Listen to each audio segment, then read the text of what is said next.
Everyone. अभी हम लोग ये चैप्टर्स हमने पिछले टॉपिक में हमने बात किया था कि भाई पालमपुर के बारे में हमने बात किया था। पिछले टॉपिक में हमने डिस्कशन किया। हम अभी क्लास 9 के इकोनॉमिक्स के बारे में हम डिस्कशन करने जा रहे हैं, ठीक है। तो अभी देखिए लास्ट टॉपिक में हमने शुरुआत में बात किया था, मेन हमारा फोकस रहेगा प्रोडक्शन के ऊपर, क्योंकि देखिए हमने पहले ही बोला हुआ कि ये इसमें हम समझने की कोशिश करेंगे कि प्रोडक्शन किसे कहते हैं, और प्रोडक्शन को हम समझने के लिए हमने क्या किया, एक स्टोरी का एक एग्जाम्पल लिया, और एग्जाम्पल वो भी पालमपुर। और पालमपुर जैसे हमने पहले ही कहा था कि ये एक इमेजिन किया हुआ स्टोरी है, मतलब हाइपोथेटिकल विलेज है, हम लोग उसी के बारे में डिस्कशन कर रहे हैं, ठीक है। तो हम लोग अगर उसको समझ गए कि भाई आखिरकार प्रोडक्शन क्या है, एक एग्जाम्पल के द्वारा पालमपुर के गांव जो हाइपोथेटिकल है, हम उसके द्वारा हम एग्जाम्पल के द्वारा हम समझ गए।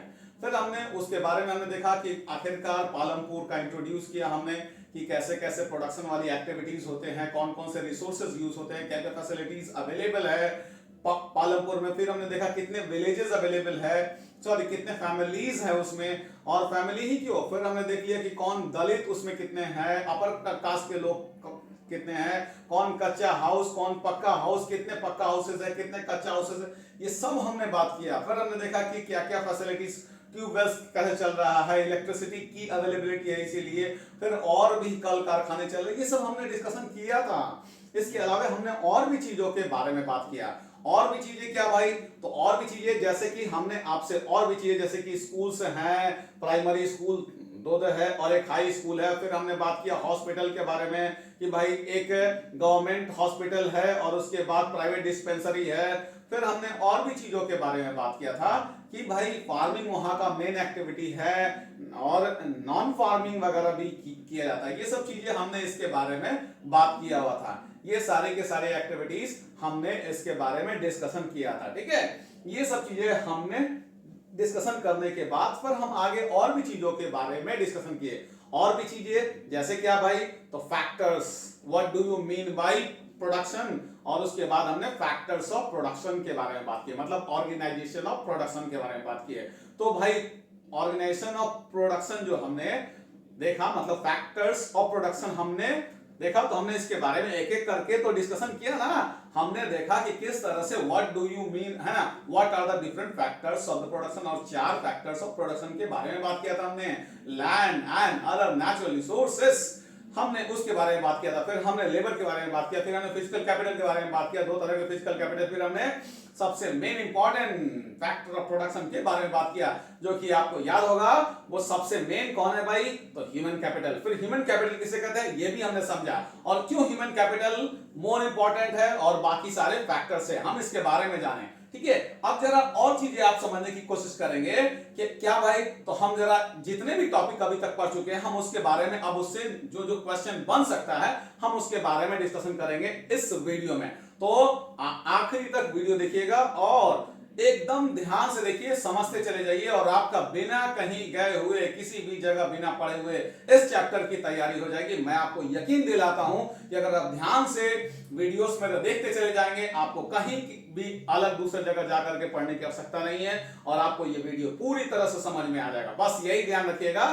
कि इसको कंसिस्टेंटली देखना है और ध्यान से देखना है। अगर एक बार थोड़ा बहुत हो सकता है कंसंट्रेशन इधर उधर होगा, तो उसको थोड़ा सा कंसंट्रेट करके दोबारा वीडियो को देखिए, रिपीट कीजिए, जल्दी बातें तुरंत समझ में आ जाएगी, एकदम आसानी से समझ में आ जाएगी। मैं इस तरह से पढ़ा ही रहा हूं कि वीडियो में जो भी अगर ध्यान से बच्चा देखेगा तो उसको समझ में आ जाएगा।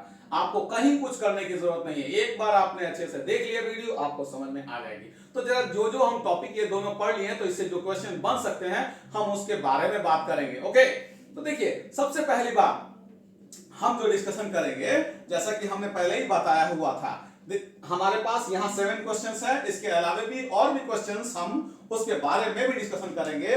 तो here we have 7 questions on this whiteboard and I'll talk about all these questions one by one। हम एक एक क्वेश्चंस के बारे में डिस्कशन भी करते चले जाएंगे, ठीक है। तो हम लोग देखते हैं इस वीडियो में ये सारे क्वेश्चंस को एक एक करके समझने की कोशिश करते हैं, ठीक है। देखिए ये what is the main production activity in Palampur, what is the main production activity in Palampur. Simple सा बात है भाई, मेन प्रोडक्शन एक्टिविटी पालमपुर का क्या होगा, farming.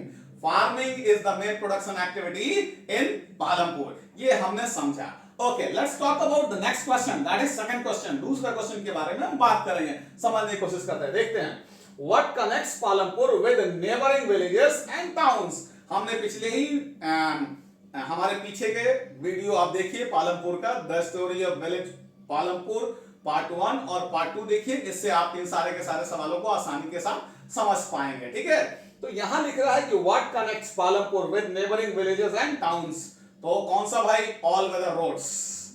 All weather roads connect Palampur with neighbouring villages and towns.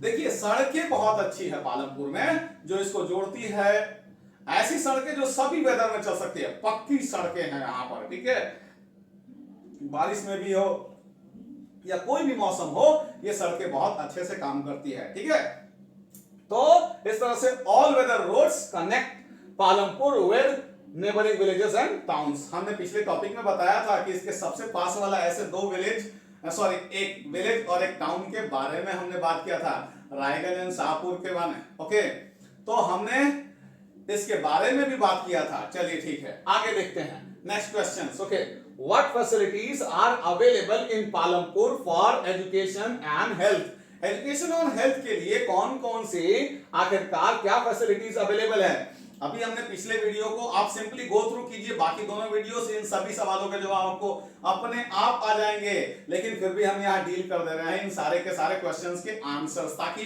बच्चों को ज्यादा आसानी रहे और समझने में, है ना, आसानी हो सके। तो देखिए कौन फैसिलिटीज है भाई अवेलेबल पालमपुर में, किस चीज के लिए, एजुकेशन के लिए और हेल्थ के लिए। सिंपल सा बात है, एजुकेशन के लिए हमने पहले ही आपको बताया था कि there are 2 primary schools and 1 high school. For education there are 2 primary schools and 1 high school। 2 primary school है और एक हाई स्कूल है, किसके पर्पस से भाई, एजुकेशन के लिए। एंड हेल्थ, और हेल्थ के लिए कौन सा भाई, for health there is a government health center and a private dispensary। Okay, so we can say that in Palampur for education and health we have 2 primary schools and a high school and a health center run by the government and a private dispensary। These are available। Okay, चलिए ये हम जान गए, आगे बात करते हैं। What is the aim of production?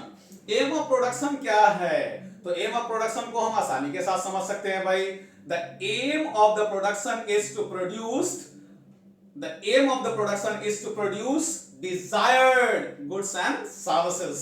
जो सर्विसेज और जो गुड्स हमें चाहिए वो हम अवेलेबल करा सके, यही है हमारा एम ऑफ प्रोडक्शन। प्रोडक्शन तो इसीलिए ना करते हैं कि हम उन सर्विसेज को प्रोवाइड कराएं जो लोगों को चाहिए, हम उन गुड्स को प्रोवाइड कराएं जो लोगों को चाहिए, है ना। तो the aim of the production is to provide the desired goods and services, ये हुआ हमारा। ठीक है, अब जरा हम और आगे समझने की कोशिश करते हैं, देखते हैं।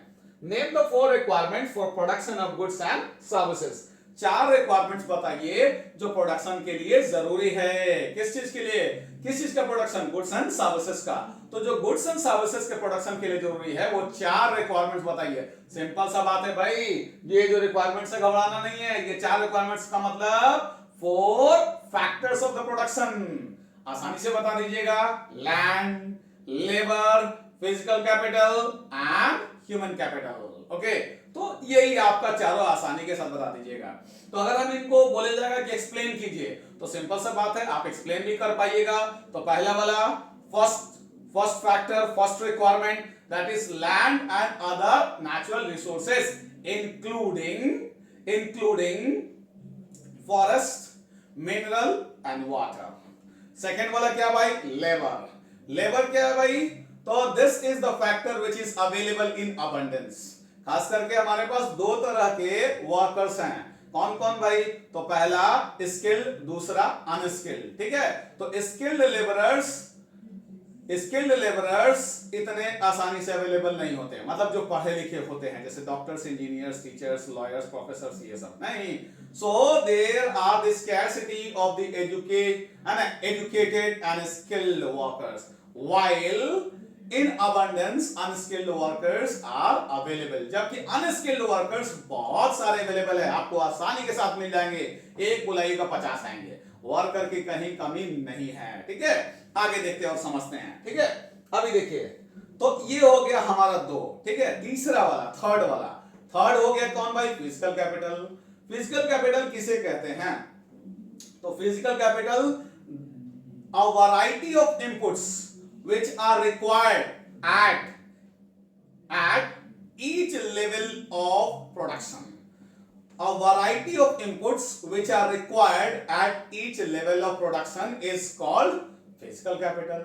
वो variety of inputs जिसको हर level of inputs पे यूज किया जाना चाहिए, ये है हमारा फिजिकल कैपिटल। ठीक है, तो हमारे पास दो तरह के फिजिकल कैपिटल होते हैं, एक वर्किंग कैपिटल और दूसरा है फिक्स्ड कैपिटल। फिक्स्ड कैपिटल हम जानते हैं मशीन्स, टूल्स, बिल्डिंग एक्सेट्रा। नहीं, छोटे से छोटे पार्ट से लेकर के बड़ा से बड़ा ट्रैक्टर, बिल्डिंग तक, ये आपका फिक्स्ड कैपिटल हो जाएगा। वर्किंग कैपिटल आपका हो गया raw materials and money in hand, they are working capital. ठीक है, तो ये अभी 4 रिक्वायरमेंट्स हो गए।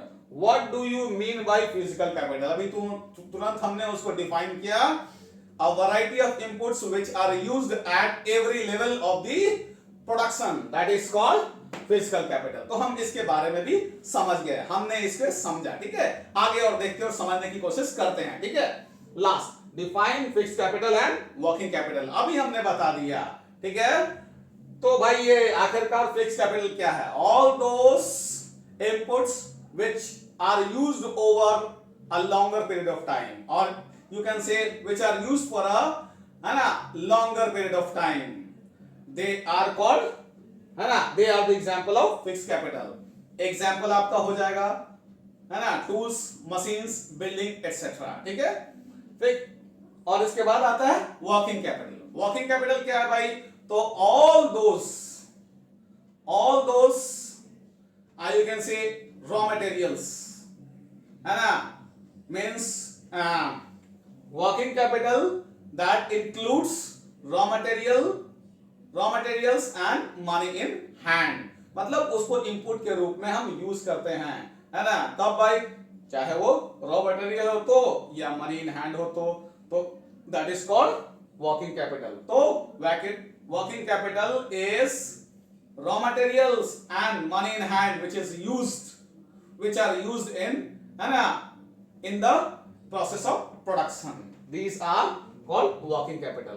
तो हमने फिक्स्ड कैपिटल समझ लिया, वर्किंग कैपिटल समझ लिया, और कभी कभी पूछता है आपको what do you mean by production? Production किसे कहते हैं? तो देखिए, प्रोडक्शन को हम डिफाइन कर सकते हैं, ये इस पे हमने लिखा नहीं है, लेकिन ये हम आपको बता रहे हैं क्योंकि क्वेश्चन कभी कभी पूछता है what do you mean by production. तो देखिए, प्रोडक्शन को हम बताएंगे द प्रोसेस ऑफ ग्रोइंग और making food, goods and services is called production. तो भाई द प्रोसेस ऑफ ग्रोइंग और making food, goods and services is called production. और पूछ देगा write down the different factors of the production, वो भी लिख दीजिएगा चारों, अभी हमने डिस्कशन किया। कभी कभी क्वेश्चन पूछ देता है कि हाउ कैन यू से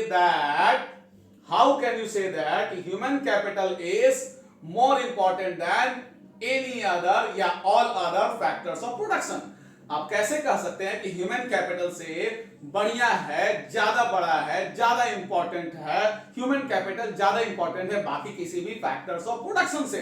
कभी कभी ये सवाल पूछता है, तो सिंपल सा बात है भाई, ह्यूमन कैपिटल, इसका आंसर आप सिंपल भाषा में दीजिएगा, human capital uses other factors of production. Human capital क्या करता है? बाकी सारे फैक्टर्स ऑफ प्रोडक्शन को यूज करता है, वो लैंड को यूज करता है, लेबर को यूज करता है, फिजिकल कैपिटल को यूज करता है, यही तो है ह्यूमन कैपिटल। ह्यूमन कैपिटल हमने बताया था ना, it is the stock of ability, skill, है ना, नॉलेज एक्सेट्रा, है ना, embodied in a human being. किसी ह्यूमन बीइंग के पास जो स्टॉक है, स्किल का, एजुकेशन का, एबिलिटी का, यही तो है हमारा ह्यूमन कैपिटल। तो ह्यूमन कैपिटल क्या करता है, यूज करता है लैंड को, लेबर को, कि भाई एक जमीन को हमने लिया, अगर मुझे प्रोडक्शन करने हैं, अगर हमने उसमें अनाज उपजाने हैं, तो कितने वर्कर्स उसमें हम अपॉइंट करेंगे, कितना पानी डालेंगे, कितना बीज डालेंगे, क्या क्या चाहिए। तो human capital is more important than all other factors of the production, because human capital uses all the factors of the production, they are not used on their own। बाकी सारे प्रोडक्शन जो है, फैक्टर्स ऑफ द प्रोडक्शन अपने से use नहीं हो जाएंगे और वो ह्यूमन कैपिटल को यूज भी नहीं कर सकते हैं। ये ह्यूमन कैपिटल है जो यूज करता है बाकी सारे के सारे फैक्टर्स ऑफ द प्रोडक्शन को। नहीं, उन ह्यूमन कैपिटल के बिना बाकी सारे factors of the production incomplete है, यूजलेस है, और इसीलिए human capital is more important than all the other factors of production. तो हमने इसके बारे में समझा, उम्मीद है आपको समझ में आ गया होगा तब तक, ठीक है। तो ये जितने भी टॉपिक अभी तक हमने पढ़ाए थे, मतलब हमने जो इंट्रोडक्शन किया था पालमपुर का, हमने जो इंट्रोडक्शन किया पालमपुर का, हमने जो आपको बताया फैक्टर्स ऑफ प्रोडक्शन, है ना, कितने तरह के होते हैं, फिर हमने बताया what do you mean by production, फिर और आपका नेबरिंग विलेज कौन है ना, और आपका नेबरिंग टाउन कौन है, ये सारे के सारे हमने फैक्टर्स ऑफ द प्रोडक्शन के बारे में बात किया। तो उम्मीद है आप पूरा का पूरा चैप्टर जितने भी टॉपिक हमने पढ़ाए हैं समझ गए होंगे। अगले टॉपिक में हम बहुत ही जल्दी आपको नए वीडियो अपलोड करेंगे और बताएंगे पालमपुर में किस तरह से लैंड लिमिटेड है और उसका प्रोडक्शन कैसे बढ़ा रहे हैं, क्योंकि आदमी तो बढ़ रहे हैं लेकिन प्रोडक्शन भाई नहीं, कैसे प्रोडक्शन फिर बढ़ाया जाए, क्योंकि बढ़ते हुए आदमी का डिमांड भी तो पूरा करना है। तो हम लोग आगे के टॉपिक में इसी के बारे में बात करेंगे। लेकिन ध्यान रखिएगा कि चैनल को सब्सक्राइब करना नहीं भूलिएगा, क्योंकि चैनल को सब्सक्राइब कीजिएगा तो वीडियो आपको टाइम से मिलते रहेगी आसानी के साथ। और उम्मीद है कि आपको पूरा का पूरा टॉपिक समझ में आ गया होगा। अगर नहीं समझ में अगर आया हो तो फिर से इस वीडियो को दोबारा देखिए, और मुझे यकीन है एकदम साधारण सी भाषा में मैंने ये बताया है, आपको सबका सब समझ में आ जाएगा। बड़ा ही इंपॉर्टेंट है। तब तक के लिए thank you, okay, bye bye, take care.